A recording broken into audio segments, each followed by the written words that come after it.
ಓಂ ಗಂ ಗಣಪತಿ ನಮಃ. ಓಂ ನಮೋ ಭಗವತೆ ವಾಸುದೇವಾಯ. ಓಂ ನಮಃ ಶಿವಾಯ. ಓಂ ಶ್ರೀಮಾತ್ರೇ ನಮಃ. ಓಂ ಸ್ವಾಮಿಯೇ ಶರಣಮಯ್ಯಪ್ಪ. ಸಮಸ್ತ ಭಾಸ್ವಾಹಿನಿ ವೀಕ್ಷಕರಿಗೆ ನಾನು ನಿಮ್ಮ ಆಚಾರ್ಯ ಬಾಲಸುಬ್ರಹ್ಮಣ್ಯ ಮಾಡುವ ಅನಂತ ನಮಸ್ಕಾರಗಳು. ವೀಕ್ಷಕರೇ, ವಾರ ಭವಿಷ್ಯ ಕಾರ್ಯಕ್ರಮಕ್ಕೆ ಸ್ವಾಗತ ಸುಸ್ವಾಗತ. ಈ ವಾರ ಅಂದರೆ ನಾವು ಪಂಚಾಂಗ ಶ್ರವಣದ ರೀತಿಯಲ್ಲಿ ನೋಡಿದಾಗ ಶ್ರೀ ವಿಶ್ವವಸು ನಾಮ ಸಂವತ್ಸರ, ಉತ್ತರಾಯಣ, ಶಿಶಿರ ಋತು, ಮಾಘ ಮಾಸ, ಹುಣ್ಣಿಮೆ, ಭರತ ಹುಣ್ಣಿಮೆ ಅಂತ ಹೇಳ್ತೀವಿ. ಭಾಳ ಅದ್ಭುತವಾದಂತಹ ಹುಣ್ಣಿಮೆ ಇದು. ಇದೊಂದು ಯಾರಿಗೆಲ್ಲ ಹೊಟ್ಟೆ ರಿಲೇಟೆಡ್ ಸಮಸ್ಯೆ ಇರ್ತದೋ ಅಂಥವರು ಅಕ್ಕಿಯನ್ನು ಅಥವಾ ದಾನದ ರೂಪದಲ್ಲಿ ಯಾರಿಗಾದ್ರೂ 4 ಜನಕ್ಕೆ ಅನ್ನ ಸಂತರ್ಪಣೆಯನ್ನು ಮಾಡುವಂಥದ್ದಾದರೆ ಖಂಡಿತವಾಗ್ಲೂ ನಿಮ್ಮ ಹೊಟ್ಟೆ ರಿಲೇಟೆಡ್ ಸಮಸ್ಯೆ ಖಂಡಿತ ಕಮ್ಮಿ ಆಗುತ್ತೆ. ಇನ್ನು ಹುಣ್ಣಿಮೆಯ ನಂತರ ಪ್ರಥಮ, ದ್ವಿತೀಯ, ತೃತೀಯ, ಚೌತಿ, ಪಂಚಮಿ, ಷಷ್ಠಿ, ಸಪ್ತಮಿ ಈ ರೀತಿ ತಿಥಿವಾರಗಳು ಜರುಗುವಂಥದ್ದು. ಅದೇ ರೀತಿ ದಿನಾಂಕ 5ನೇ ತಾರೀಕು 2ನೇ ತಿಂಗಳು ಸಂಕಷ್ಟ ಚತುರ್ಥಿ ಸಹ ಇದೆ. ಆ ದಿನ ಯಾರೆಲ್ಲ ಸಂಕಷ್ಟ ಚತುರ್ಥಿಯನ್ನು ಗಣಪತಿಯ ಆರಾಧನೆ ಮಾಡುವಂಥವರು ಸಹ ಆ ಒಂದು ದೈವ ಕೃಪೆಗೆ ಪಾತ್ರರಾಗ್ಬೋದು. ಇನ್ನು ರಾಶಿ ಗೋಚಾರ ಫಲ. ಮೇಷರಾಶಿಯಲ್ಲಿ ಜನನವಾಗಿರೋರಿಗೆ ಸ್ವಲ್ಪ ಮಟ್ಟಿಗೆ ಕೆಲಸ ಕಾರ್ಯಗಳಲ್ಲಿ ವಿಳಂಬವನ್ನು ಕಾಣಿಸುವಂಥದ್ದು. ಏನೋ ಎಲ್ಲ ಕೆಲಸ ಚೆನ್ನಾಗೇ ನಡೀತಾ ಇದೆ, ಇದ್ದಕ್ಕಿದ್ದಂಗೆ ಕಟ್ಟಾಗುವಂಥ ಸಾಧ್ಯತೆ ಇರ್ತದೆ. ಅದೇ ರೀತಿ ನಿಧಾನ ಆಗುವಂಥ ಸಾಧ್ಯತೆ. ಪ್ರಮುಖವಾಗಿ ಯಾರೆಲ್ಲ ಕಬ್ಬಿಣಕ್ಕೆ ಸಂಬಂಧಪಟ್ಟಂತಹ ಕೆಲಸ ಮಾಡ್ತಿರ್ತಾರೋ ಅಂಥವ್ರಿಗೆ ಈ ರೀತಿ ಆಗುವಂಥ ಸಾಧ್ಯತೆ ಇರ್ತದೆ. ಬುಧನು ಮಕರ ರಾಶಿಯಿಂದ ಕುಂಭ ರಾಶಿಗೆ ಸಂಚಾರ ಮಾಡ್ತಾರೆ. ಆ ಕಾರಣದಿಂದವೂ ಸಹ ಇದೇ ರೀತಿ. ಮತ್ತು ವ್ಯಯಸ್ಥಾನದಲ್ಲಿ ಶನಿ ಮಹಾತ್ಮರಿಗೆ ಕಬ್ಬಿಣವೇ ಲೋಹವಾಗುತ್ತೆ. ಆ ಕಾರಣದಿಂದವೂ ಸಹ ಅದೇ ರೀತಿ ಆಗುವಂಥದ್ದು. ಅದೇ ರೀತಿ ಚಂದ್ರನ ಒಂದು ಸಂಚಾರ ಆಧಾರದ ಮೇಲೂ ಸಹ ಇದನ್ನು ನಿರ್ಣಯ ಮಾಡ್ತೀವಿ. ಇನ್ನು ಹಣಕಾಸಿನ ವಿಚಾರದಲ್ಲಿ ಸ್ವಲ್ಪ ಮಟ್ಟಿಗೆ ಸುಧಾರಣೆಯನ್ನು ಕಾಣ್ತೀರಾ. ಸ್ವಲ್ಪ ಸುಧಾರಣೆಯನ್ನು ಕಂಡು ಉತ್ತರೋತ್ತರ ಅಭಿವೃದ್ಧಿಯನ್ನು ಸಹ ಕಾಣುವಂಥ ಸಾಧ್ಯತೆಗಳು ಬುಧವಾರ ಗುರುವಾರದ ನಂತರ. ಆರೋಗ್ಯದಲ್ಲಿ ಸ್ವಲ್ಪ ಮಟ್ಟಿಗೆ ಚೇತರಿಕೆಯನ್ನು ಸಹ ಮಧ್ಯಾರ್ಧದ ನಂತರ ಖಂಡಿತ ಕಾಣ್ಬೋದು. ಮಕ್ಕಳ ಓದಿನ ವಿಚಾರ ಬಗ್ಗೆ ಸ್ವಲ್ಪ ಗಮನ ಹರಿಸಿದ್ರೆ ತುಂಬ ಒಳ್ಳೆಯದು. ಇನ್ನು ಕುಟುಂಬಸ್ಥರು ಅವ್ರ ಹತ್ರ ಜೊತೆಗೆ ಸ್ವಲ್ಪ ಮಾತಾಡಬೇಕು ಅಂದ್ರೆ ಸಹ ನಿಧಾನವಾಗಿ ಸಮಾಧಾನದಿಂದ ಮಾತಾಡಿದ್ರೆ ತುಂಬ ಒಳ್ಳೆಯದು. ಸರಿ, ಇಷ್ಟೆಲ್ಲ ಇದ್ದಾಗ ಯಾವ ಒಂದು ಪರಿಹಾರ ಮಾಡ್ಕೋಬೇಕು ಅಂದರೆ ಹನುಮಂತನ ಸ್ಮರಣೆ ಮಾಡಿ, ಸುಬ್ರಹ್ಮಣ್ಯನ ಸ್ಮರಣೆ ಮಾಡಿ ತುಂಬ ಒಳ್ಳೆಯದಾಗುತ್ತೆ. ಅದೇ ರೀತಿ ಶುಕ್ರವಾರ, ಶನಿವಾರ, ಭಾನುವಾರ ಶುಭವಾರಗಳಾಗಿರ್ತವೆ. ಮುಂದಿನ ರಾಶಿ ವೃಷಭ ರಾಶಿಯಲ್ಲಿ ಜನನವಾಗಿರೋರಿಗೆ ಏನೋ ಎಲ್ಲ ಕೆಲಸಗಳು ಚೆನ್ನಾಗೇ ನಡೀತಾ ಇರ್ತದೆ. ಆದರೆ ಆರೋಗ್ಯದಲ್ಲಿ ಸ್ವಲ್ಪ ವ್ಯತ್ಯಾಸವನ್ನು ಕಾಣುವಂಥ ಸಾಧ್ಯತೆ ಇರ್ತದೆ ಪ್ರಮುಖವಾಗಿ. ಆ ಕಾರಣದಿಂದ ಏನೇ ಒಂದು ಊಟೋಪಚಾರಗಳು ಮಾಡಬೇಕು, ಆಚೆ ಫುಡ್ ತಿನ್ನಬೇಕು ಅಂದಾಗ ಯೋಚನೆ ಮಾಡಿ ಊಟ ಮಾಡಿದ್ರೆ ಒಳ್ಳೆಯದು. ಇಲ್ಲಾಂದರೆ ಗ್ಯಾಸ್ಟ್ರೈಟಿಸ್ ಸಮಸ್ಯೆ ಬರುವಂಥದ್ದು, ಉದರ ಬಾಧೆಯನ್ನು ಕಾಣುವಂಥ ಸಾಧ್ಯತೆ ಇರ್ತದೆ. ಹಣಕಾಸಿನ ವಿಚಾರದಲ್ಲಿ ಸಮೃದ್ಧಿಯಾದಂತಹ ಜೀವನವನ್ನು ಕಾಣಿಸ್ತೀರಾ. ಅದೇ ರೀತಿ ಮಕ್ಕಳ ಓದಿನ ವಿಚಾರದಲ್ಲಿ ಸಮೃದ್ಧಿಯಾದಂತಹ, ಮಾತಾಪಿತೃಗಳ ಆರೋಗ್ಯದಲ್ಲಿ ಸ್ವಲ್ಪ ವ್ಯತ್ಯಾಸವನ್ನು ಕಾಣುವಂಥ ಸಾಧ್ಯತೆಗಳಿರ್ತದೆ. ಈ ರೀತಿ ವಿಭಿನ್ನವಾದಂತಹ ಮಿಶ್ರ ಫಲವನ್ನು ಅನುಭವಿಸ್ತೀರಾ. ಪರಿಹಾರ ರೂಪಕವಾಗಿ ಲಕ್ಷ್ಮೀ ನರಸಿಂಹ ಇಂತಹ ದೇವರುಗಳ ಒಂದು ಸ್ಮರಣೆಯನ್ನು ಮಾಡ್ತಾ ಬಂದರೆ ಅಭಿವೃದ್ಧಿಯ ಹಾದಿ ಖಂಡಿತ ನಿಮ್ಮ ಮುಂದೆ ಕಾಣುತ್ತೆ. ಅದೇ ರೀತಿ ಭಾನುವಾರ, ಸೋಮವಾರ, ಮಂಗಳವಾರ ಶುಭವಾರಗಳಾಗಿರ್ತವೆ. ಮುಂದಿನ ರಾಶಿ ಮಿಥುನ ರಾಶಿಯಲ್ಲಿ ಜನನವಾಗಿರೋರಿಗೆ ಸ್ವಲ್ಪ ಮಟ್ಟಿಗೆ ಯಾವ ಒಂದು ಇದರಲ್ಲಿ ನೋಡಿದ್ರು ಗುರುವಿನ ಬಲ ಇಲ್ಲ. ಗುರು ಸ್ವಕ್ಷೇತ್ರದಿಂದ ಅಂದರೆ ತನ್ನ ಕ್ಷೇತ್ರದಿಂದ ಸ್ವಕ್ಷೇತ್ರವನ್ನು ನೋಡ್ತಾ ಇದ್ದಾರೆ. ಆದರೆ ಗುರು ಮಿಥುನ ರಾಶಿಯಲ್ಲಿ ಸಂಚಾರ ಮಾಡ್ತಾ ಇದ್ದಾರೆ.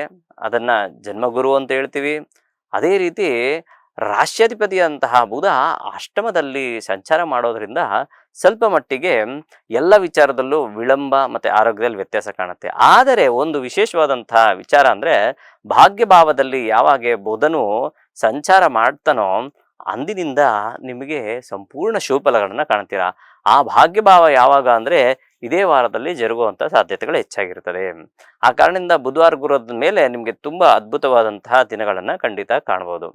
ಏನಪ್ಪ ಪರಿಹಾರ ರೂಪಕವಂದರೆ ಖಂಡಿತ ವಿನಾಯಕನ ಒಂದು ಸ್ಮರಣೆ ಮಾಡಿ ತುಂಬ ಒಳ್ಳೆಯದಾಗುತ್ತೆ. ಜೊತೆಗೆ ಶುಕ್ರವಾರ, ಶನಿವಾರ, ಭಾನುವಾರ ಶುಭವಾರಗಳಾಗಿರ್ತವೆ.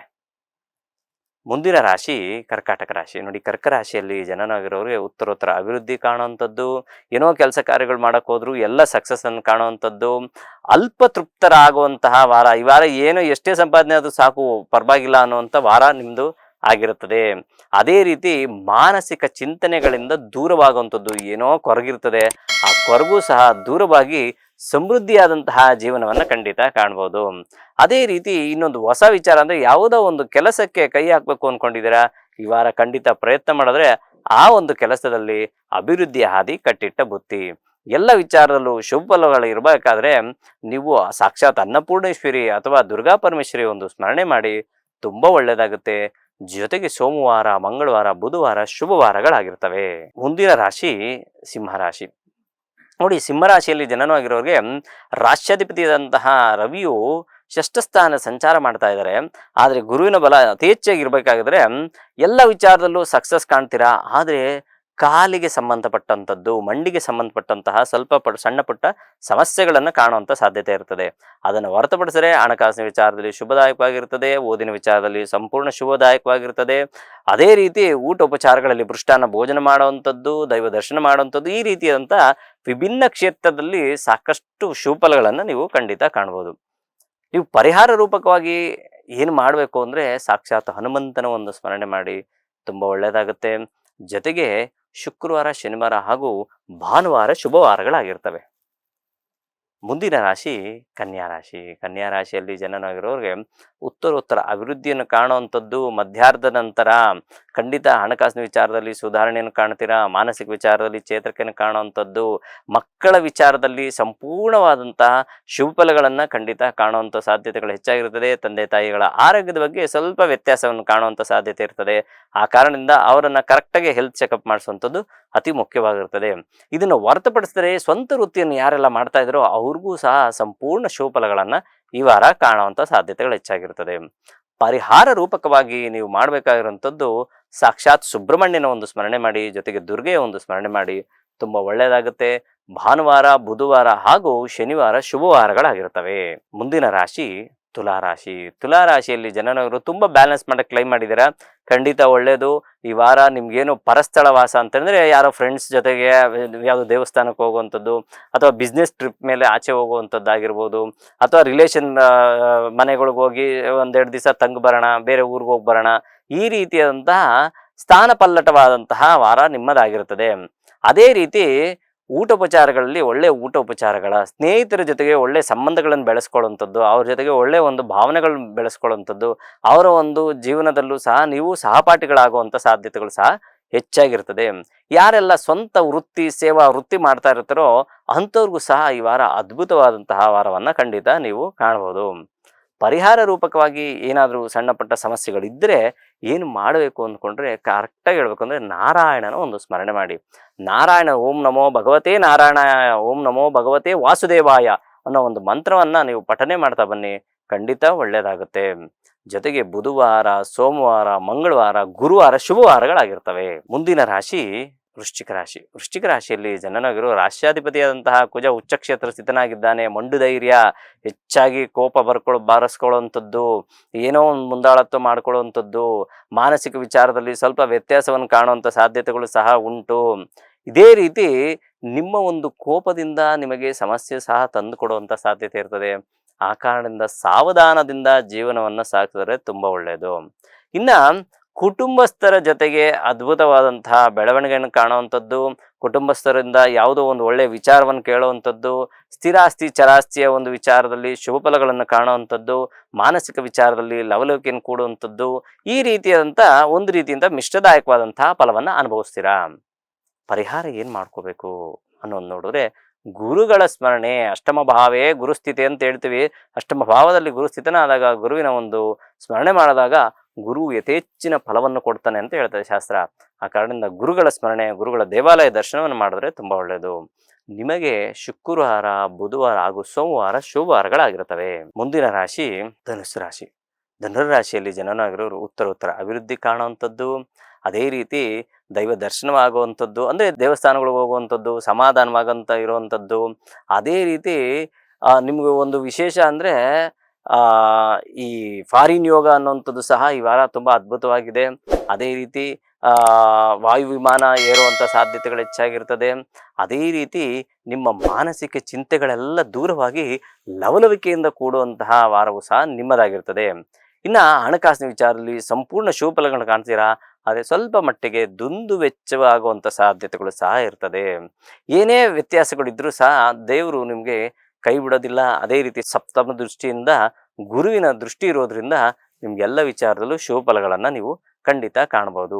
ಪರಿಹಾರ ರೂಪಕವಾಗಿ ಗುರುಗಳ ಸ್ಮರಣೆ ಜೊತೆಗೆ ಹನುಮಂತನ ಸ್ಮರಣೆ ಮಾಡಿದ್ರೆ ಸಾಕು.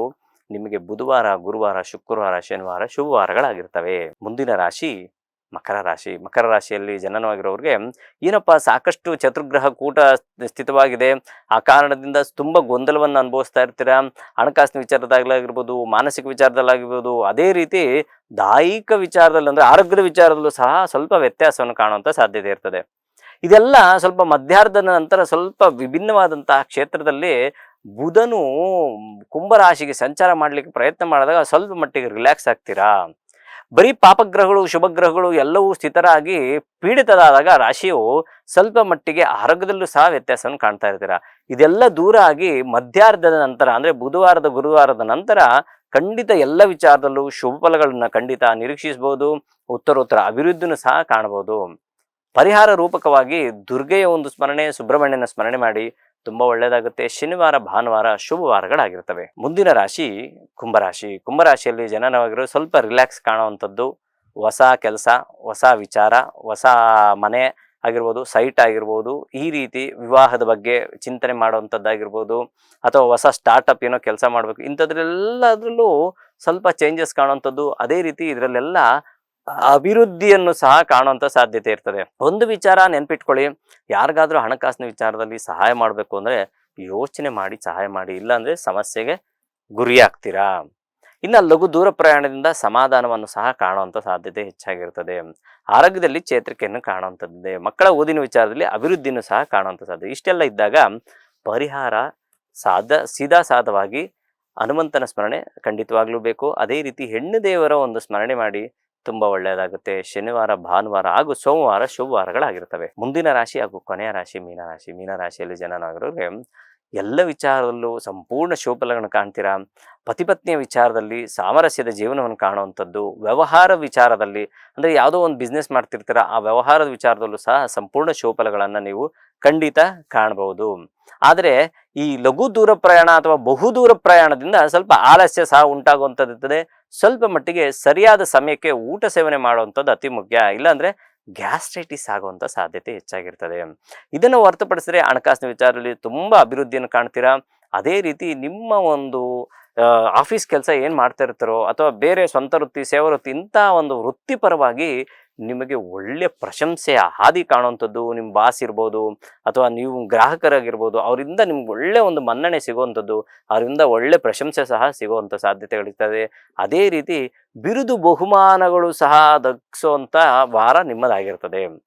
ಸರಿ, ಸಣ್ಣ ಪುಟ್ಟ ಸಮಸ್ಯೆ ಇದೆಯಲ್ಲ ಗುರೂಜಿ, ಏನು ಮಾಡಬೇಕು ಅಂದ್ಕೊಂಡ್ರೆ ಖಂಡಿತ ಗುರುಗಳ ಸ್ಮರಣೆ ಮಾಡಿ, ಕಾಲಭೈರವನ ಸ್ಮರಣೆ ಮಾಡಿ, ತುಂಬ ಒಳ್ಳೆಯದಾಗುತ್ತೆ. ಗುರುವಾರ, ಶುಕ್ರವಾರ ಹಾಗೂ ಮಂಗಳವಾರ ಶುಭವಾರಗಳಾಗಿರ್ತದೆ ಅಂತ ಹೇಳ್ತಾ ಈ ವಾರದ ಕಾರ್ಯಕ್ರಮ ಮುಗಿಸ್ತಾ ಇದ್ದೀನಿ. ಪ್ರಪಂಚದಲ್ಲಿರೋ ಪ್ರಾಣಿ, ಪಕ್ಷಿ, ಜೀವರಾಶಿ, ಸಸ್ಯಚರ, ಜಲಚರ ಎಲ್ಲರೂ ಚೆನ್ನಾಗಿರಲಿ ಅಂತ ಭಾವಿಸೋಣ. ಎಲ್ಲರೂ ಸಮಾನ ಮನಸ್ಕರಾಗಿ ಜೀವನ ಮಾಡೋಣ. ಎಲ್ಲರಿಗೂ ನಮಸ್ಕಾರ. ಲೇಟೆಸ್ಟ್ ಹಾಗೂ ಇಂಟ್ರೆಸ್ಟಿಂಗ್ ಸುದ್ದಿಗಳಿಗಾಗಿ ಬಾಸ್ ಟಿವಿ ಕನ್ನಡ ಚಾನೆಲ್ನ ಸಬ್ಸ್ಕ್ರೈಬ್ ಮಾಡಿ. ಹಾಗೆಯೇ ಬೆಲ್ ಐಕಾನ್ ಪ್ರೆಸ್ ಮಾಡಿ. ಇದರ ಜೊತೆಗೆ ಫೇಸ್ಬುಕ್, ಇನ್ಸ್ಟಾಗ್ರಾಮ್, ಎಕ್ಸ್ನಲ್ಲೂ ಮಿಸ್ ಮಾಡದೆ ಫಾಲೋ ಮಾಡಿ.